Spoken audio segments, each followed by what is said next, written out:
What up, YouTube? T-Movies here. Now, here is my video, my top 10 favorite supporting actresses, film actresses of 2019. Because there's been some pretty good actresses in supporting roles of the year. So, with that being said, here's my 10 favorite female supporting actresses of 2019. Film-wise, obviously. Alright, coming in at number 10, I'm going to add this actress named Susan Kelechi Watson for A Beautiful Day in the Neighborhood. Now, she may not be that much of a household name, but you might actually recognize her because she plays Sterling K. Brown's wife on that show This Is Us. And kind of funny because Sterling K. Brown was in my best supporting actor list for Away, so pretty cool there. Anyway, here Susan, of course, plays the main journalist that this movie is based on. She, of course, plays the wife of Matthew Reese's character, who's, of course, interviewing Mr. Rogers, played by Tom Hanks. Now, lots of people are talking about how great Tom Hanks was, and don't get me wrong, Tom Hanks was remarkable in that. And Matthew Reese was also great, too, but I think Susan Watson really needs more, like, a love for it. I mean, her playing the wife opposite Matthew Reese was terrific. Those two had really great chemistry on screen. You know, like, I thought Watson played this role perfectly, and I'm kind of curious to see what else she could do in the near future. I mean, all I know her from is, of course, from This Is Us. But I kind of want to see what else she could do in the near future, so anyway. Alright, coming in at number 9, it's actually a newcomer, and this is an actress named Susan Zhao for The Farewell.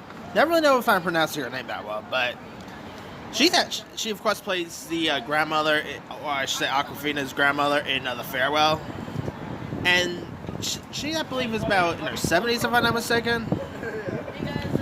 This is literally her first feature film, and I thought Zhao did a great job at playing the grandmother here.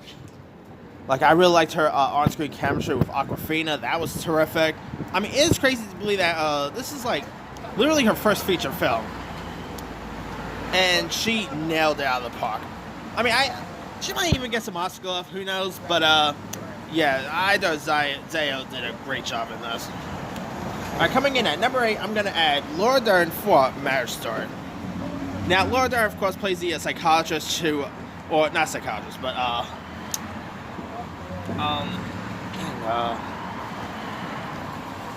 the lawyer, I meant to say, to, Scarlett Johansson's character, who's going through a divorce and custody battle and all. And I thought Laura Dern was remarkable in this movie. You know, the scenes with Scarlett Johansson and Laura Dern at the court place is pretty cool. And Laura Dern's always Grammy. I mean, of course, she's, terrific in Little Women, and I'm pretty sure she's going to get some Oscar love for Marriage Story, and well-deserving. She's remarkable here. And like, some of the, scenes that Dern was in this film was pretty decent to watch, so. And it is crazy to believe that Dern does not have an Oscar on her mantle, but maybe she'll get one for Marriage Story, who knows. Alright, coming in at number 7, it is another new one, and that is Julia Fox for Uncut Gems. Now, this is literally the first time I ever seen Julia Fox in anything, so this is actually really her, this movie was really her breakthrough film role, and I thought Julia Fox was incredible in this. She of course, plays the, I guess you could say, the woman that Sandler ends up having an affair with. She plays like Adam Sandler's assistant, and as well as a woman that Sandler ends up, having an affair with and all. And Julia Fox's scenes in this was incredible. Like I said, I've never seen this girl in anything before. I believe this is her first feature, if I'm not mistaken. And after seeing this movie, I kind of want to see what else she could do in their feature, because she just gave a really great performance here. And her like scenes with Sandler is terrific to watch.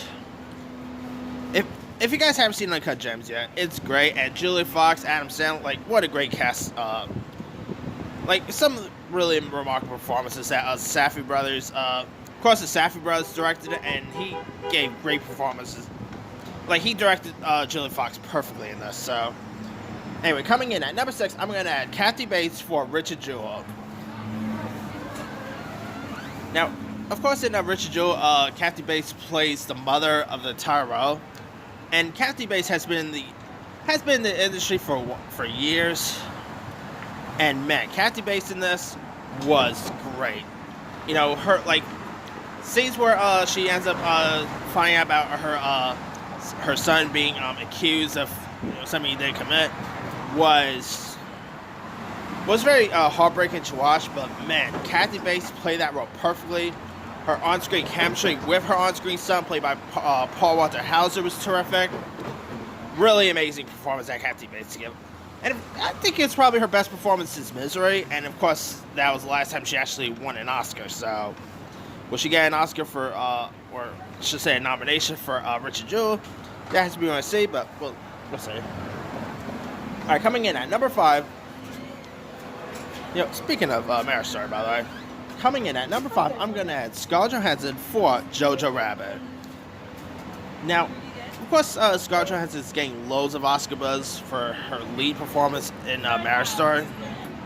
But man, Scarlett Johansson as the Tyrell's mother in this was really great.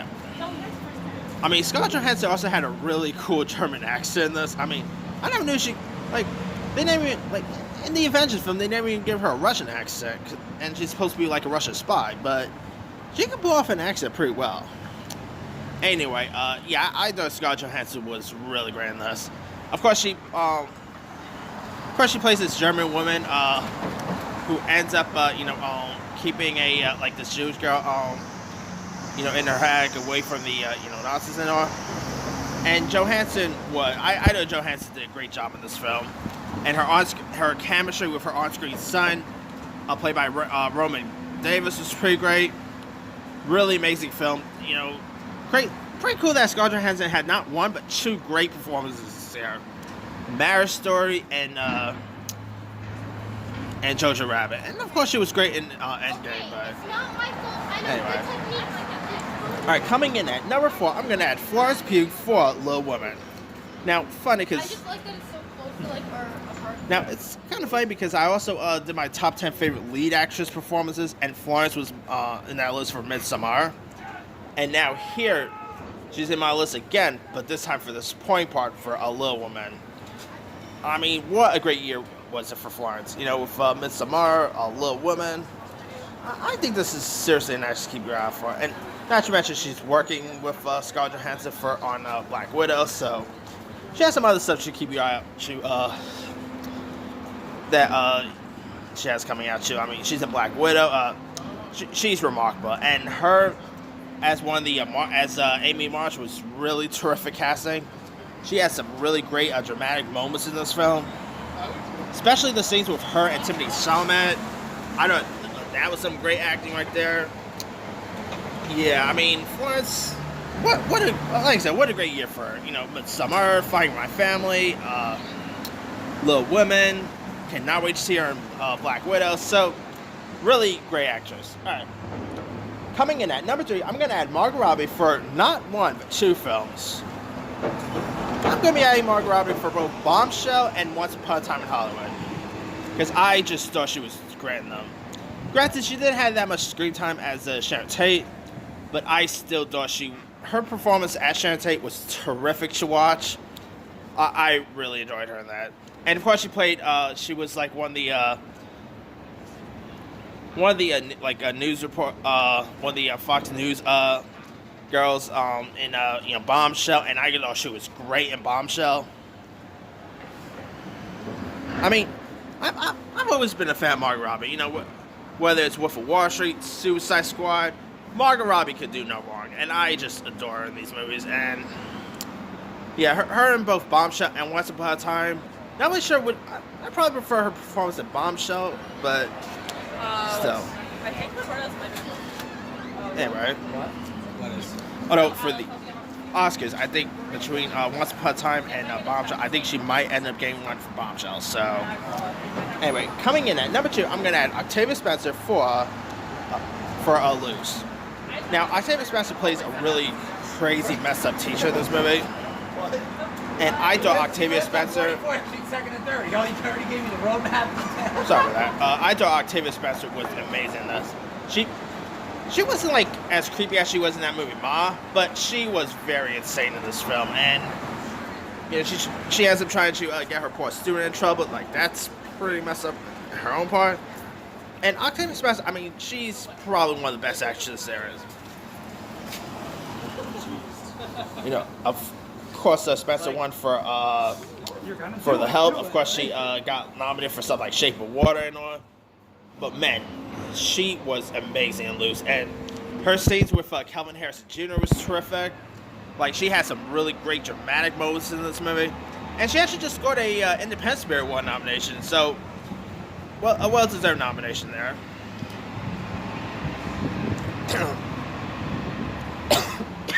Sorry about that. All right, now my number one favorite female supporting performances of the year is a surprise one, and that is Jennifer Lopez for Hustlers. I mean, I think this is probably the best performance she's given ever, like since Selena. You know, her playing one of the strippers who ends up, who of course ends up robbing these wealthy businessmen of their money and all. J-Lo was great in this movie. I mean, it's been a while since J-Lo has done a really outstanding, great performance. I mean, her recent roles has not really clicked and all, but man, J-Lo really shined in this film. And I can say this was like felt like a bit of a comeback for her, because before this she did that movie Second Act and Boy Next Door. I mean, she had a bit of a rough patch, but man, I just really enjoyed her so much in Hustlers, and I think she's probably a lot to maybe either win or just get nominated for Best Supporting Actress, because she's that great in Hustlers. So anyway, that's pretty much it. Let me do the quick rundown. 10, Susan Kalichi Watson for A Beautiful Day in the Neighborhood. 9, Zuzan Zayo for The Farewell.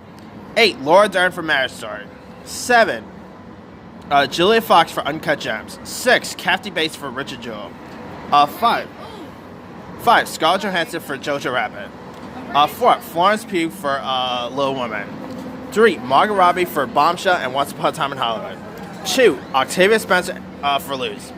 And 1, Jennifer Lopez for Hustlers. Now there's some other ones I probably could have added. Janelle Monáe for Harriet was a good one. Maggie Smith for Downton Abbey. Anna Paquin in her like little short role in The Irishman. Divine Joy Randolph for Dolomite Is My Name. TKA Twigs for Honey Boy is a good one. Dakota Fanning for Once Upon a Time in Hollywood. Nicole Kidman for Bombshell. Lily Collins for Extremely Wicked Chocolate Eva Eval and Token. Dakota Johnson for Peanut Butter Falcon. Taylor Russell for Waves. Some pretty good ones here. Anyway, let me leave you guys. Who are some of your favorite best supporting female performances of 2019? Drop a comment below. Don't forget to like, subscribe, hit that bell for more notifications. This here is Timu signing off.